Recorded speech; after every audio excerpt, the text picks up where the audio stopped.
Okay, Shawn back here with TowBoat US, Cape Cod and Plymouth. We're out on the east end of the canal, Cape Cod Bay. I spend most of my time over in the Buzzards Bay area. So believe it or not, sometimes it's nice when we get a call over here on the bay side because it's typically a little bit calmer. However, there are some safety tips that we can provide for the bay side. First off, as most people probably know, the middle of the bay has very horrible, it's horrible cell phone coverage.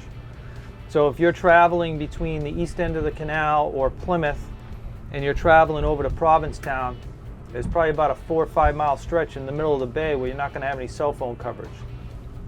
Always a good idea before you leave, get a radio check with us on channel 9, TowBoat US. Give us a shout on 9, we'll give you that live radio check, make sure the radio is working, because that really is the primary way to get in touch with either us, or if you're in an emergency situation, where you're taking on water, you're on fire, that's the best way to get help from the Coast Guard. So you want to make sure the radio is working and use that as your primary. Use that as your primary means of communication, to get help.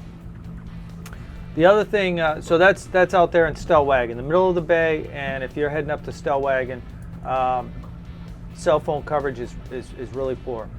TowBoat US ourselves, we have antennas in the Plymouth area that'll reach out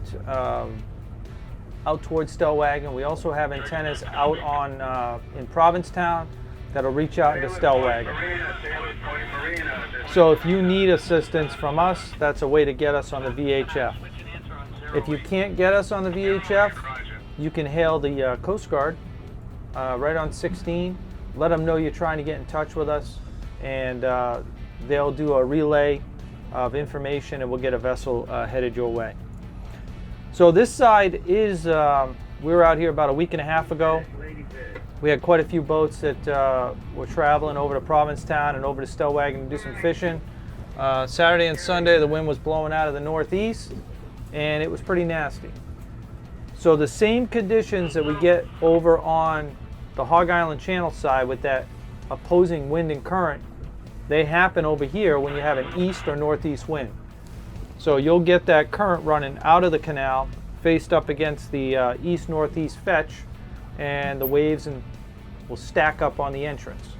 So just, it's always a good idea, take a look at the weather, see what your wind direction is going to be. If they're calling for 20 to 25 knot winds out of the northeast, you just want to be careful. You want to time your return back to the canal. Look at the currents. Sometimes it's not a good idea to try and run that entrance when the wind and seas are or the current and the seas are opposing each other, or the current and wind. It stacks up pretty steep, can be dangerous. It's no different than running an inlet. And if you go on YouTube, you'll see many pictures of boats that are having trouble running inlets like Jupiter Inlet down in Florida. These entrances on both sides of the canal are no different than that. It's the same as running an inlet. So those are just some tips for the bay side. And we're standing by 24/7. Get us on the VHF or local 508-295-2226. Thanks.